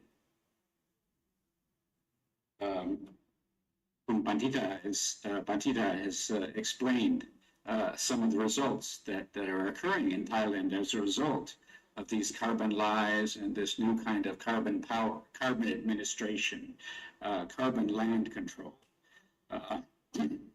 In Thailand, we have these global warming laws, these climate laws, these new carbon laws. And as Bandita explained very carefully and very sharply, these are based on lies. These laws, these new carbon projects in Thailand are again based on lies. They're based on the lie that, oh, we don't need to talk about the fossil fuel industry. We don't need to talk about who is buying these carbon credits. If there's a climate problem, it's a problem that we must solve by controlling, the small farmers in Thailand, by driving them off their lands, by using their lands for carbon, by using the entire territory of the forests in Thailand for carbon. Again, this is the same thing that Hendro described. It's a new form of carbon administration, carbon power, carbon control. And it's simultaneously a network of liars, and a new kind of control over territories and forests. And meanwhile, the businesses who are benefiting from the continued use of fossil fuels are able to augment their power at the same time that they are destroying the lives of ordinary people, especially in the rural areas. I remember many years ago talking to a young Korean leader in Thailand who was saying the same thing. He was already saying this. This was like 15, maybe 15 years ago. He was already saying the same thing that we've heard today. He was saying, you know, in my community, in the mountains of Thailand, if you go to my community and you look around, do you see any oil wells? Do you see any coal mines? No. We Korean, we're not mining coal. We're not drilling for oil in our communities. We're just trying to farm on our land and have a good life on our land. So why is it that we are the ones who are being blamed for the climate crisis? And why is it that we are the ones who are supposed to solve the climate crisis? This just doesn't make any sense. And I think he summed up the problem very clearly already 15 years ago, that all three speakers today have also been emphasizing in different and very interesting and very important ways. Thank you. Thank you so much ขอบคุณครับคุณแลลี่ครับขอบคุณครับ and before we go into the last session to have our audience participant here, if you have any question or the point that you like to make it more clear or clarification, please feel free to raise your hand or ask a question or sharing your experience. Also, we still have some time. Please, from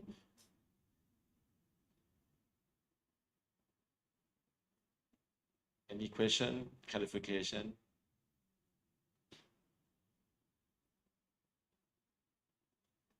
Or sharing your idea, your experiences.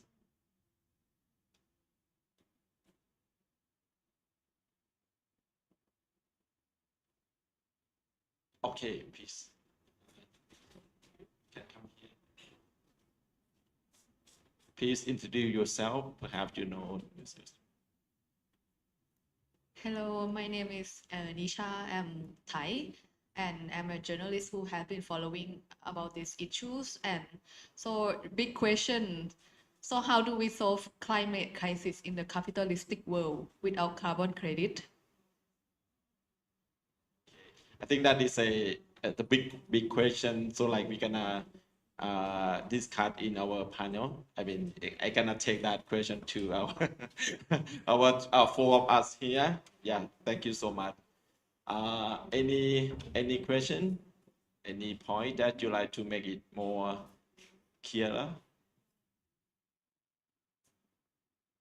If not, yeah, we're gonna take that question to four of you. How can we move beyond the carbon offset? How can we move beyond the carbon credit? What the two solutions to our climate change or climate crisis? Yeah, perhaps we start by Kun Winnie. Okay. Just to start with the easy question.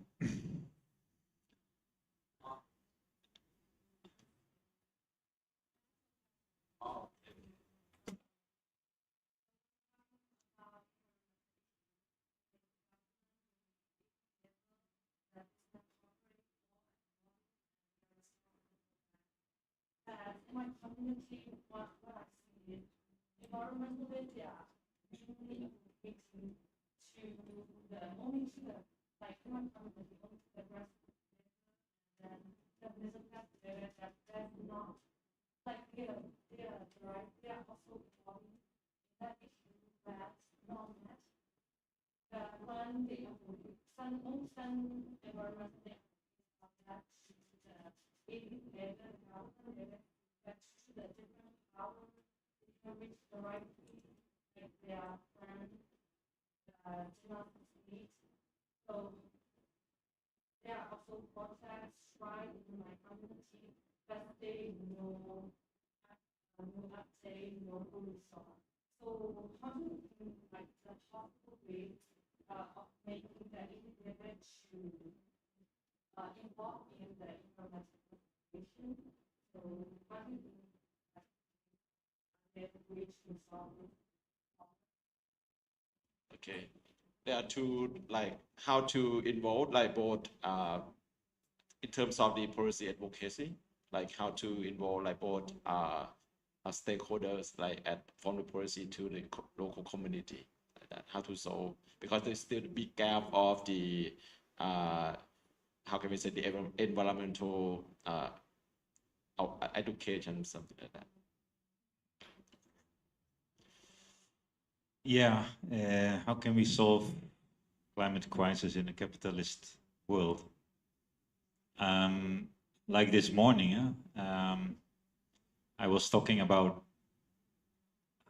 more or less what happened in this capitalist world in the last decade, in the opening session. So we talk about they created this financial capital, they created neoliberalism, they speculated too much with the financial capital and decided, and so much money, so much profit generated to invest in land. So we concluded they are so powerful. And the environmental issue, like they, instead of taking that serious, they not only didn't take it serious, they transformed it into a new opportunity to make more profit with carbon trading, yeah, which is the big lie that Larry just explained so well. But it's happening, it's real. I see some things happening, or we can see some opening some hope here and there. I think one thing is, to do all this carbon trading, they need the land, they need the forest. Sometimes we have these discussions, I have it more in the Amazon, what can we do? Well, if we all together in a community meeting, if we all together say we are not going to give your the land to your project, we are not going to collaborate, and we say it all together, there is a problem for the carbon market. That's why they come in with so many promises, with so many alternative livelihood programs, but in fact, so many communities frustrated, but still not much connected, still not much informed. I'm still surprised every place you come. Sometimes there is this carbon project going on for 10 years and people on the ground, they have no idea. What is carbon trading, what's going on?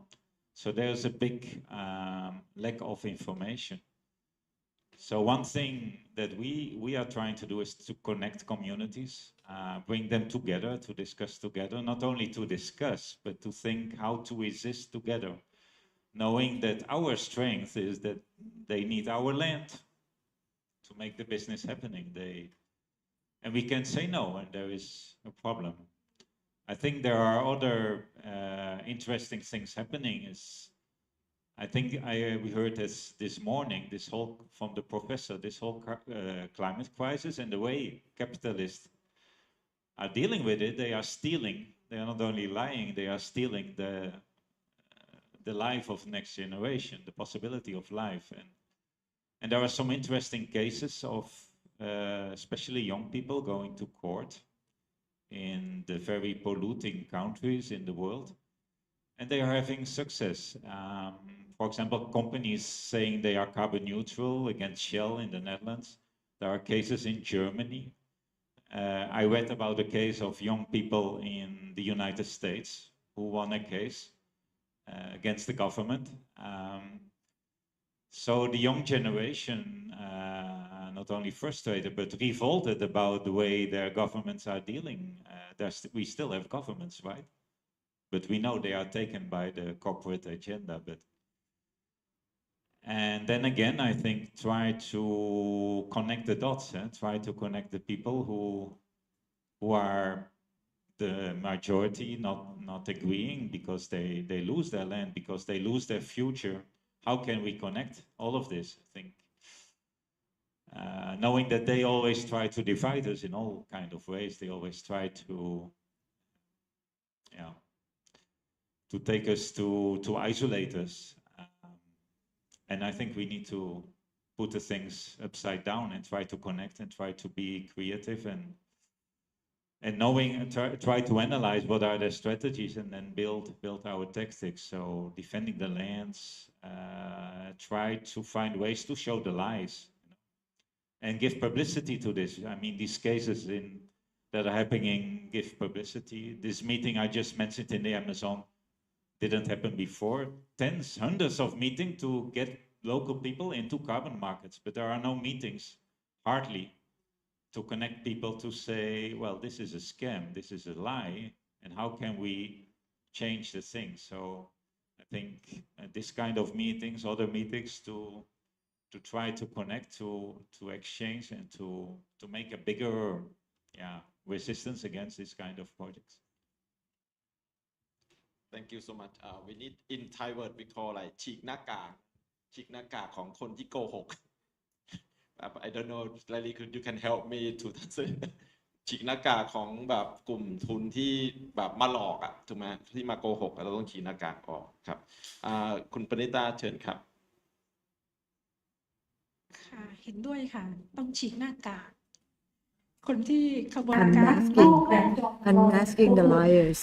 And we need to make sure that people know that they are lies, because a lot of people think that's it's a truth, that it's a way, the only way.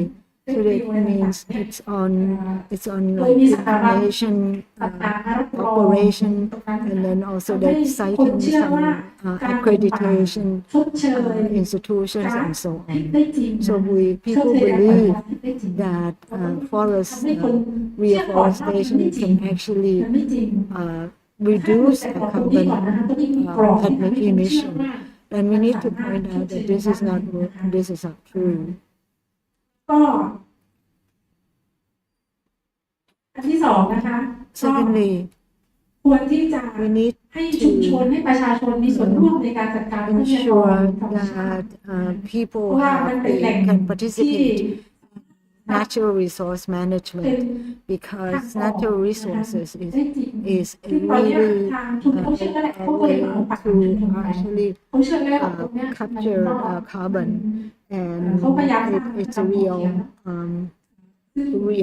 alternative. อาจจะเชื่อว่ามันจริงอย่างนั้นสำคัญว่าชุมชนที่เขายืนยันที่จะรักษาที่ชุมชนนะคะยืนยันที่จะ the communities should continue to insist that they want to have the rights over the use of the forest, and they don't want to become employees to companies.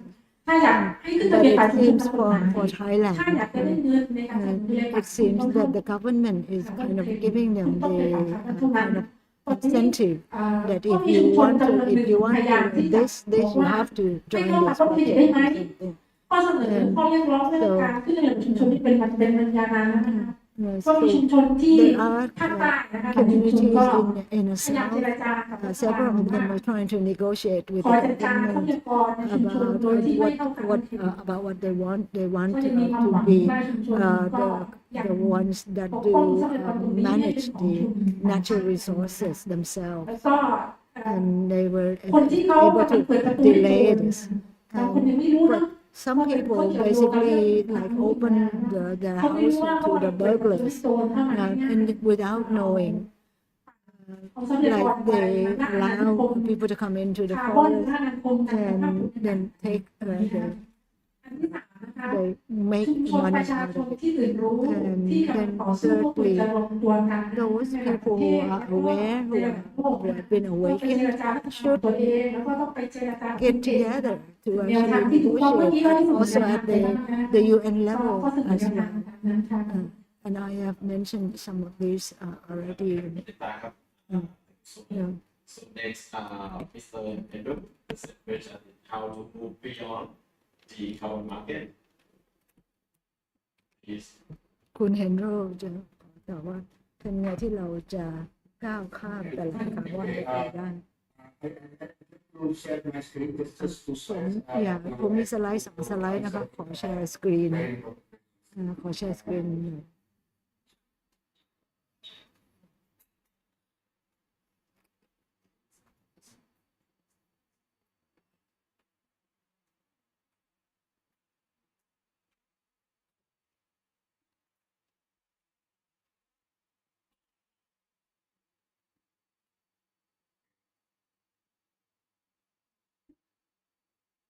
Okay, sorry.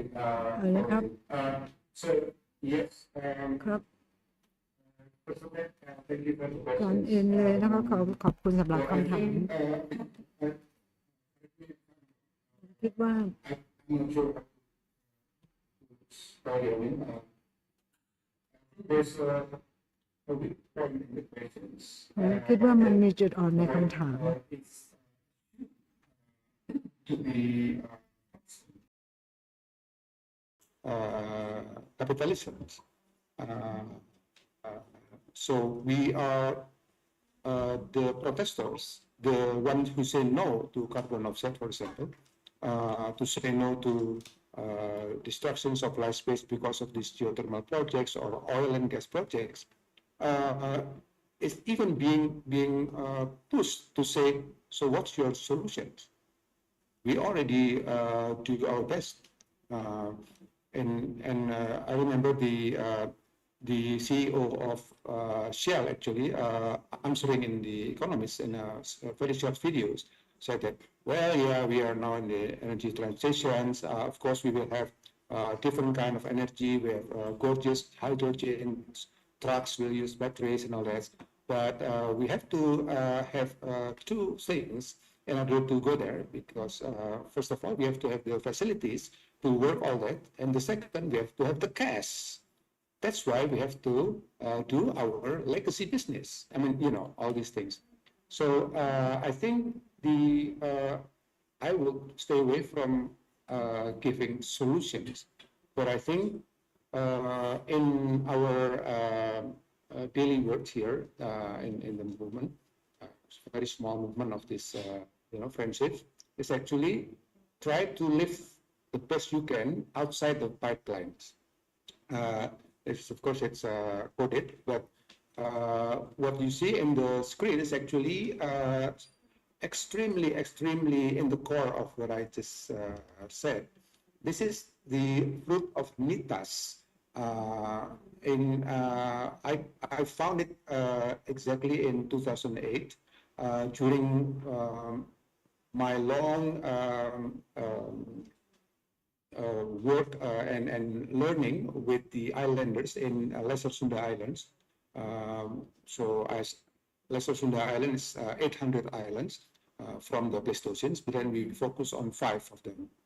And we try to question, the change, social and ecological, since the Pleistocene. What's happening now? Why climate change and all that? Is there any things you feel and all that? Because it's they will, suffer more compared to myself, for example, in Jakarta, because they are deeper south from the equators, and according to assessment, they will have less and less precipitations already. So I came across an old mother collecting this food, nitas, and then I asked her politely, what is it actually? This is nitas, and what is it for? Well, this is a lamb fruit.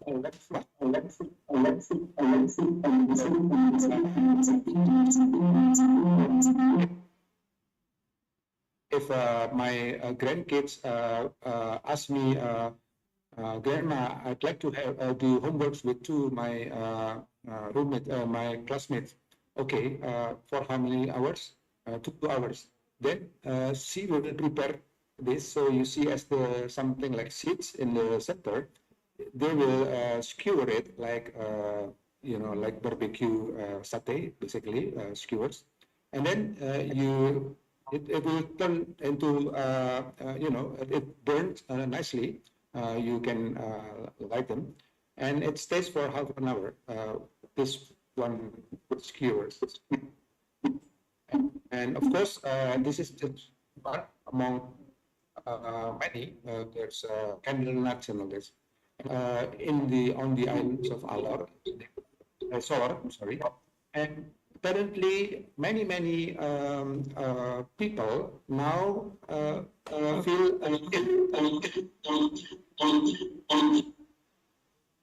feel ashamed if they still use or utilize nitas. So everybody start thinking of buying this 12 kilograms gas canister because that's modern, that's urban. So you are being lured into raising your status by joining these memberships into this industrial urbanism, so to speak. And so I did a little check, and apparently this is actually it's very promising to start with many friends in so wide area across the globe actually. So it is also being used in, for example, in Sri Lanka, in the Philippines, in Hawaiian Islands, in India, in Northern Australia, in Eastern Africa, in Thailand, actually, also in Western Timor. So this kind of boycotting goes, I think, should go beyond the ones that we know quite well, resistance, doing this and that, making petitions, going to the UN and all that. I think it's deeper and it's more important to say something to ourselves that we don't want to go with this mass suicidal scenario, and I don't want to be part of it. I'm sorry. And I do my very little, probably trivial protest and commitment to the earth. I will do this nitas again. And in Mentawai, for example, darkness is not a liability at all. Darkness is where the time when the women actually, looking more, showing more bright faces and all this, because I joined one, mother, when the dark came, then she started smiling and then let's go to the water. And now everybody start talking about electrifying the Mentaways, because for all province of West Sumatra, only a few thousands of families are not having electricity, and that is in the Mentawai Islands. So I stop and shut my mouth. Thank you.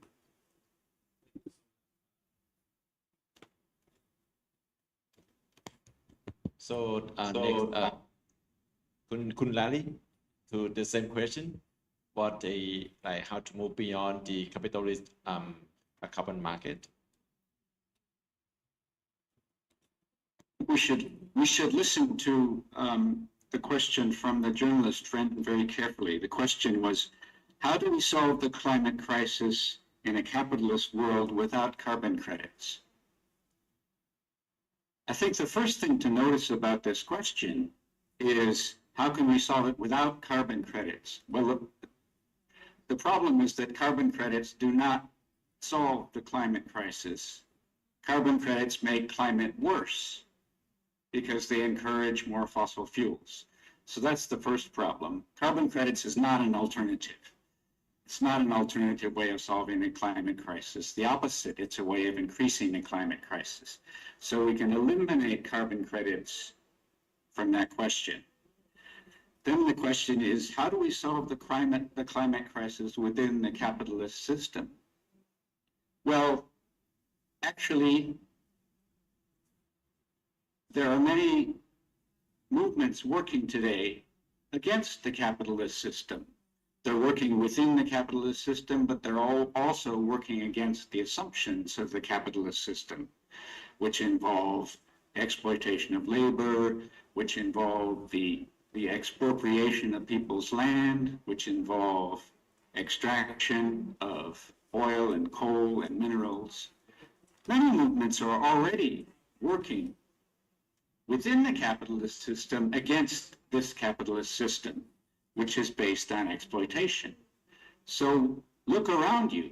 If you look around you, you'll find somebody sitting next to you who is already working outside and against the capitalist system, but simultaneously living inside the capitalist system. So I think this points to an answer to the question, why don't we make some alliances with people who are already working to solve the climate crisis by working against the capitalist pattern of exploitation of labor, exploitation of natural resources, and the robbery of land. And there are lots of movements doing this already. They're all around us, but they're often not linked up. For example, it's a big job to link up the labor movement, the labor unions, with the climate movements. And this is a job which is still going on. But one of the problems with linking up some of these different movements is these lies. For example, the lie that climate is a carbon problem. Climate is about carbon. That's a lie. If we can overcome that lie, and if we realize that climate is a labor problem, climate is not a carbon problem, climate is a labor problem, then it will be easier to make these alliances. When somebody like me says climate is a labor problem, climate is not a carbon problem, some people in the middle classes, some educated people say, what? What are you talking about? Climate is a carbon problem.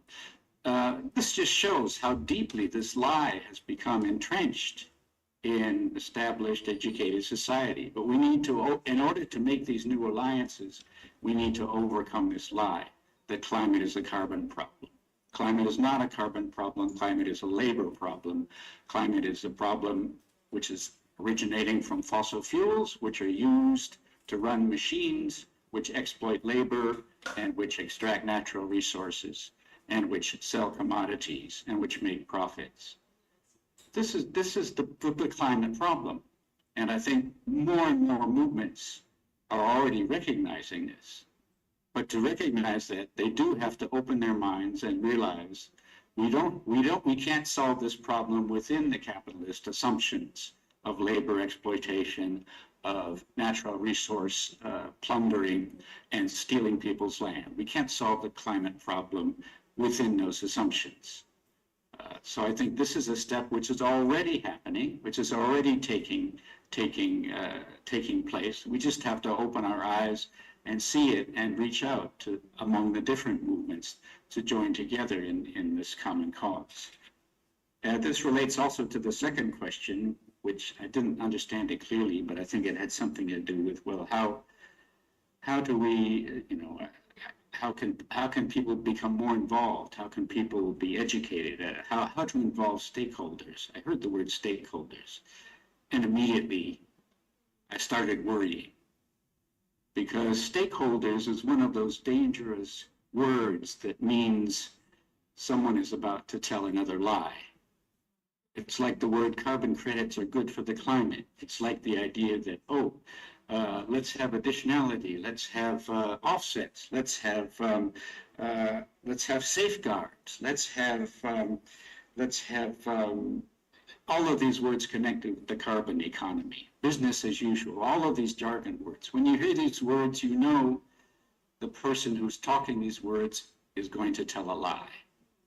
So I think one of the positive things we can, and to help us all educate ourselves, is to be aware of these words like stakeholder, like carbon credits, because these words are always connected with lies and liars.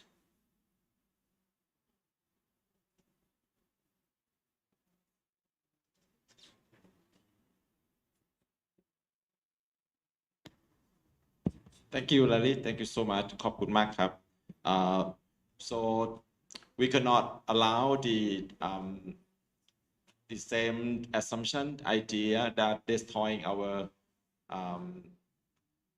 ecosystem, our land, our home to solve our problem. So like is that we need to change that kinds of to move to the paradigm of the like is a for the climate crisis, right? And thank you so much for our fourth speaker, Kun Winnie, Kun Bandita, Mr. Hendro, and also Kun Rani for your thoughtful presentation and sharing your idea. And I hope like our audience here will enjoy our session for this afternoon. Thank you so much. ขอบคุณครับ